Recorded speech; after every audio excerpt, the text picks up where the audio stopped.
अमूल।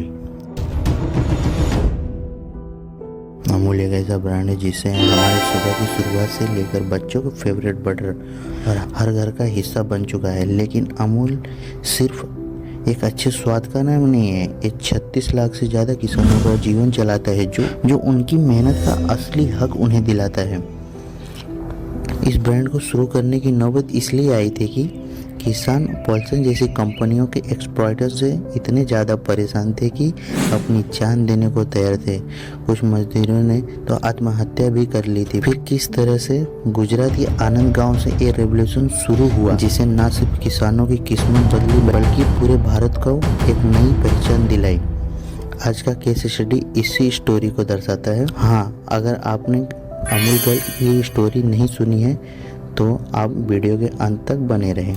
और हाँ, वीडियो शुरू करने से पहले आपने अगर अभी तक वीडियो को लाइक नहीं किया है तो लाइक कर दीजिए, और चैनल पर नए हैं तो सब्सक्राइब कर लीजिए और चैनल का बेल आइकन दबा दीजिए ताकि आने वाले हर एक वीडियो का नोटिफिकेशन मिलता रहे आपको। फिर उसी टाइम 1945 में बॉम्बे गवर्नमेंट ने एक मिल्क स्कीम लेके आई, जिसके बाद किसानों को अपने साथ होने वाला फ्रॉड समझ में आने लगा। फिर इस स्कीम के तहत किसानों को दूध खरीदकर आनंद शहर में भेजा जाने लगा और यहाँ से दूध को पॉस्चराइज किया जाता था। पॉस्चराइज दरअसल एक दूध को काफ़ी तेज़ी से गर्म करके ठंडा करने का प्रोसीजर होता है, जिसमें हार्मफुल बैक्टीरिया मर जाते हैं और दूध को काफ़ी लंबे समय के लिए स्टोर किया जा सकता था। फिर आनंद शहर से इस प्रोसेस को पूरा करके बाद में इसे शहर से 427 किलोमीटर दूर बॉम्बे पहुंचाना पड़ता था और इसका टेंडर मिला था पॉल्सन कंपनी को। और हाँ, ध्यान रहे कि अभी किसानों के प्रॉब्लम सॉल्व नहीं हुए थे। इस समय भारत में ब्रिटिश शासन था। पॉल्सन कंपनी दूध से बटर और घी बनाती थी, जिसका यूज ब्रिटिश और भारत के कुछ अमीर लोग किया करते थे। अब ब्रिटिश गवर्नमेंट ने गुजरात मिल्क प्रोडक्शन और डिस्ट्रीब्यूशन का सारा काम पॉल्सन कंपनी को दे रखा था, इसीलिए किसानों को अपना दूध मजबूरन इसी कंपनी को बेचना पड़ता था। हालात तो इतने खराब हो चुके थे कि अगर मैं मार्केट में 5 रुपये प्राइस दूध का प्राइस चल रहा होता तो इनसे 2 या 3 रुपये में दूध खरीद लिया जाता था, क्योंकि किसानों के सामने ना कोई और कंपनी थी और ना कोई दूसरा मिडिलमैन बचा था और ना ही इनके पास नेगोशिएशन की कोई पावर थी। और ये एक्सप्लॉइटेशन यहीं पे खत्म नहीं होता था। किसानों को अपना दूध कलेक्शन सेंटर तक खुद ही पहुंचाना पड़ता था, जिसकी कॉस्ट भी उनके ही जेब से जाती थी। इतना सब कुछ करने के बाद अगर क्वालिटी में कोई गड़बड़ी आई, उनका पेमेंट भी नहीं किया जाता था, जिसके चक्कर में कायरा जिला के किसानों की हालत बद से बदतर होती जा रही थी। अब बहुत सारे किसान आत्महत्या करने लग गए थे। फिर कुछ किसानों ने अपनी एक मीटिंग बिठाई, अपने जिले के त्रिभुवन दास पटेल के पास पहुंचे। त्रिभुवन दास पटेल कायरा जिले के एक रिस्पेक्टेड इंसान थे, जो किसानों और गरीबों की काफ़ी मदद किया करते थे।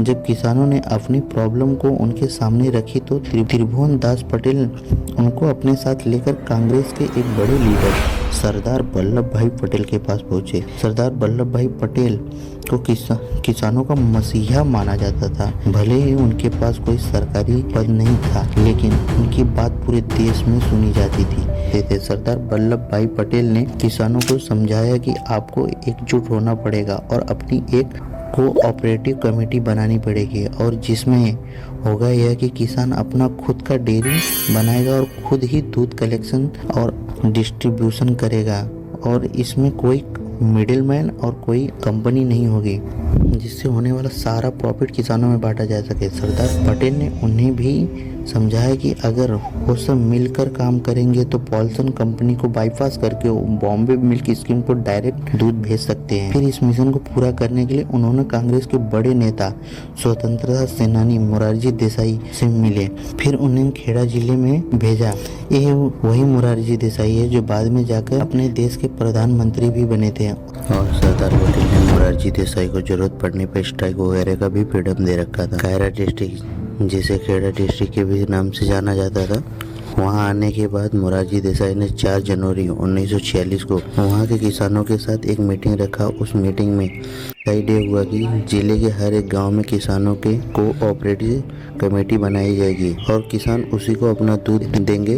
अब इससे फायदा ये हुआ कि किसानों के दूध के सही भाव मिलने लगे। अगर कोई कंपनी या ब्रिटिश गवर्नमेंट को दूध खरीदना रहेगा तो उनको इस कमेटी से एग्रीमेंट करना पड़ेगा। अगर वो ऐसा नहीं करते तो उनको दूध नहीं मिलेगा। लेकिन ब्रिटिश गवर्नमेंट को ये बिल्कुल पसंद नहीं आया और ब्रिटिश गवर्नमेंट ने ऐसे किसी भी कोऑपरेटिव कमेटी को अप्रूवल देने से मना कर दिया। लेकिन अब किसानों ने ठान लिया था कि अब वो पॉल्सन जैसी कंपनी और मिडिल मैन के अत्याचारों को नहीं सहेंगे। किसानों ने हड़ताल कर दिया और दूध की पूरी सप्लाई रोक दी। अब इससे ये हुआ कि ब्रिटिश गवर्नमेंट ने किसानों के इस आंदोलन को रोकने के लिए किसानों को मारा पीटा, डराया धमकाया और बहुत सारे किसानों के ऊपर झूठे मुकदमे भी दर्ज कर दिए गए। लेकिन किसानों को आगे अंग्रेजों की एक न चली। अब इस हड़ताल को 15 दिन हो चुके थे। सप्लाई बंद होने के कारण बॉम्बे मिल्क स्कीम पूरी तरह से फेल होने लगी। बॉम्बे मिल्क स्कीम का प्रेशर ब्रिटिश गवर्नमेंट को पड़ा तो ब्रिटिश गवर्नमेंट ने किसानों की इस मांग को अप्रूवल देने की बात की। इसमें किसानों को भी काफी लॉस हुआ। जो इनके 15 दिन के दूध की सप्लाई रुकी थी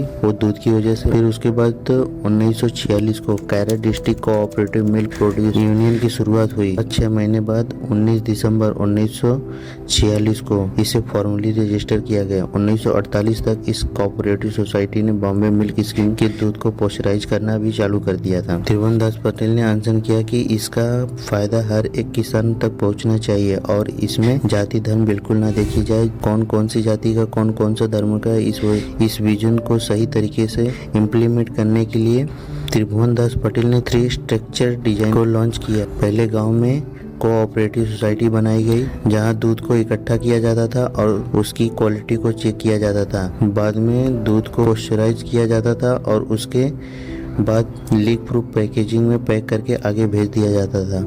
और इन सबको हैंडल करने के लिए सबसे ऊपर बनाया गया स्टेट फेडरेशन जो मार्केटिंग और डिस्ट्रीब्यूशन का काम संभालेगा।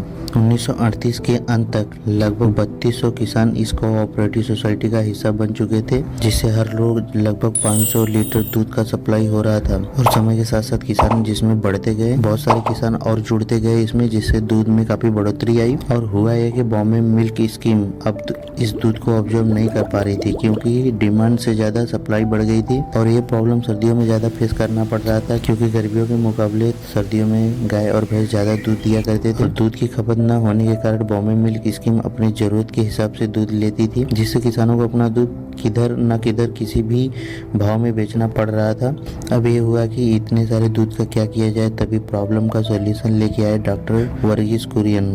वर्गीस कुरियन ने 1949 में अमेरिका से मैकेनिकल में मास्टर की थी, डिग्री क्लियर करके आए थे और यहाँ पे एक सरकारी डेयरी में काम कर रहे थे जो गुजरात के आनंद डिस्ट्रिक्ट में थी। और डॉक्टर कुरियन इस जॉब में खुश नहीं थे, लेकिन वहीं पे उनकी मुलाकात होती है त्रिभुवनदास पटेल से। त्रिभुवनदास पटेल ने किसानों के सारे प्रॉब्लम को उनसे डिस्कस किया। इस डिस्कस में एक डिसीजन लिया गया है कि डायरेक्ट दूध को बेचने से सारा दूध खपत नहीं किया जा सकता है। उन लोगों ने दूध से बटर और कंडेंस मिल्क बनाने का सोचा, जिससे दूध की खपत के साथ साथ दूध को भी काफी समय तक स्टोर किया जा सकता था और इसके साथ साथ मार्केट वैल्यू भी बढ़ेगी। लेकिन इसमें प्रॉब्लम ये आ रही थी कि भैंस के दूध से बटर बनाना आसान था, लेकिन मिल्क पाउडर बनाने के लिए गाय का दूध लगता था और गुजरात के किसानों के दूध आता था वो ज्यादातर दूध भैंस का ही था। तो भैंस के दूध से मिल्क पाउडर बनाने के लिए उनके पास उस टाइम कोई टेक्नोलॉजी मौजूद नहीं थी। लेकिन डॉक्टर कुरियन ने अपने फ्रेंड हरिश्चंद्र मेघादलाय से मदद मांगी और ये जो हरिश्चंद्र दलाया थे, इन्होंने मिशिगन से डेयरी टेक्नोलॉजी में मास्टर रखा था। इसमें वर्क करके दुनिया का पहला बफेलो मिल्क स्प्रे ड्रायर तैयार किया। अब इससे किसानों को तो फायदा मिला ही और भारत को भी डेयरी इंडस्ट्री में एक नई पहचान मिली। फिर 31 अक्टूबर 1955 को सरदार पटेल जी के जन्मदिन पर ही अपना पहला मिल्क प्लांट ओपनिंग की, जो भारत के साथ साथ पूरे एशिया का सबसे बड़ा मिल्क प्लांट था और डेली कैपेसिटी जो थी 1 लाख लीटर दूध प्रोसेस करने की थी। अब दूध से अलग अलग डेयरी प्रोडक्ट बनने का काम होता था, लेकिन इस प्रोडक्ट का कोई ब्रांड नाम नहीं था, तो सब राय मशवरा करके अमूल नाम रखे। अमूल क्योंकि इसकी वजह ये थी कि अमूल संस्कृत के अमूल्य से लिया गया है, जिसका हिंदी में मतलब होता है कोई मोल नहीं। और आनंद मिल्क यूनियन लेबर का शॉर्ट फॉर्म भी अमूल होता है। अब इसमें से सही क्या है ये कहीं पे मेंशन नहीं है। और अमूल का हर एक प्रोडक्ट अभी भी मार्केट में सब सक्सेस नहीं था। इसमें से एक अमूल बटर था और इनके सामने सबसे बड़ी प्रॉब्लम ये आ रही थी कि पहले से मार्केट में यूज हो रहा है पॉल्सन बटर, और दरअसल पॉल्सन और अमूल दोनों के बटर बनाने के फार्मूला बहुत अलग अलग था। पॉल्सन बटर बासी क्रीम से बनाया करते थे। क्रीम को 1 वीक तक सुखाया जाता था और इस प्रोसेस की वजह से क्रीम में खटास आ जाती थी और इसे लॉन्ग टर्म सस्टेन करने के लिए इसमें नमक डालते थे, जिससे इसका स्वाद नमकीन हो जाया करता था, खट्टा भी हो जाता था। इसे सिर्फ गाय के दूध से ही बनाया जाता था, जिसके कारण बटर में पीलापन भी हुआ करता था। वहीं पे अमूल बटर को ले लो तो अमूल भैंस के दूध से बनता था और इसमें पीलापन भी नहीं रहता था भैंस के दूध की बनने की वजह से, और इसे ताज़ा क्रीम से बनाया जाता था, जिससे इसमें खटास भी नहीं होता था और नमक ना मिलाने के कारण नमकीन भी नहीं होता था, जिससे कस्टमर को बिल्कुल पसंद नहीं आया। इस प्रॉब्लम का सलूशन निकालने के लिए अमूल अपने बटर में नमक मिलाना चालू कर दिया और थोड़ा कलर डाल के अपने बटर का कलर भी पीला कर दिया। दरअसल ऐसा करना नहीं चाहते थे डॉक्टर कोरियन, लेकिन करते भी तो क्या करते। कस्टमर सेटिस्फेक्शन सबसे जरूरी होता है किसी भी कंपनी या किसी ब्रांड को। अब इससे काफी अच्छा रिजल्ट मिला अमूल को। अमूल ने पॉल्सन को कॉफी कड़ी टक्कर देकर मार्केट से ही रिप्लेस कर दिया। अमूल बन गया मार्केट का किंग। अब गुजरात के प्रोटेस्ट से लेके अमूल की अचीवमेंट की बात कर ली, अब बात करते हैं अमूल ब्रांड की लड़की कौन है। ये लड़की कोई रियल गर्ल या रियल फोटो नहीं है, इसकी फोटो एक कार्टून एडिट पिक्चर थी और अमूल ब्रांड की ये एड इतना ज्यादा टीवी पे दिखाया गया कि इंडियन हिस्ट्री में ये लड़की अमर हो गई। 1986 से आज भी ये एड टीवी पे चलता है। इतना ज्यादा चलने की वजह से इस एड को वर्ल्ड गिनीज बुक में इसका नाम दर्ज कर दिया गया और ये ऐसी दिखने वाली लड़की ही इस ब्रांड का आइकॉनिक तस्वीर बनी। इसकी वजह ये है पॉल्सन कंपनी का ये ब्रांड आइकॉन, जिसमें ये लड़की विदेशी ब्रांड और विदेशी लड़की लग रही है। इसको ही कॉपी करके इंडियन कल्चर जैसी लगने वाली डॉटेड फ्रॉक वाली लड़की की तस्वीर लगा दी गई। पॉल्सन जो अपने ब्रांड पे लगी लड़की को बटर गर्ल का नाम दिया था, वहीं पे अमूल ने अमूल गर्ल का नाम बोलने में इस्तेमाल किया, जिसमें अमूल को काफी पॉपुलैरिटी मिली। और एडवाइस प्रोफेशनल सिल्वर दा कुन्ना थे, इन्होंने ये एड को तैयार किया था। अटरी पटरी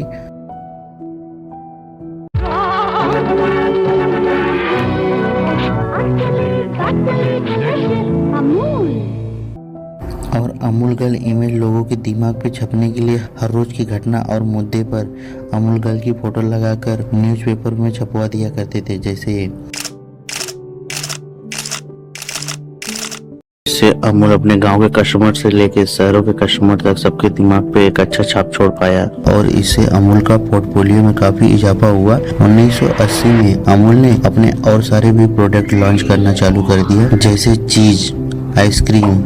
इससे तो ब्रांड तो बड़ा हो गया। अब कोई भी ब्रांड बड़ा होने के बाद उसमें एक ही प्रॉब्लम रहता है, उसके कॉपी प्रोडक्ट मार्केट में आने लग जाते हैं। वही हुआ अमूल के साथ। जैसे अब अमूल का पॉजिटिव इमेज होने के कारण अमूल का नकली प्रोडक्ट भी मार्केट में आने लगा। कुछ लोगों ने किसी भी कंपनी का बनाया हुआ प्रोडक्ट अमूल के नाम से पैकेजिंग करके मार्केट में डाल दिया करते थे। अब ये प्रॉब्लम से निपटने के लिए अमूल ने अपने प्रोडक्ट ये यूनिक लोगो लगाना चालू कर दिया और लोगों को अवेयर करने के लिए ये एड चलाया। अरे इसमें तो बटर ही नहीं है। डाला है जी। मैं मम्मी वाली बात नहीं है। मैम वही पीले वाला असली बटर जैसा। हर पीली चीज बटर नहीं होती है। अटर पटर सब्स्टिट्यूट डाल दिया और बटर कहते हो। असली बटर में दूध मलाई होती है और अटर पटर में अटर पटर होता है अंकल। जिसमें दूध मलाई नहीं वो बटर नहीं। अमूल बटर, असली बटर। आप भी पूछिए, अटर पटर है कि असली अमूल बटर है। अब अमूल किसी भी कीमत पे रुकना नहीं चाहता था और प्रोडक्ट पे प्रोडक्ट लॉन्च कर रहा था।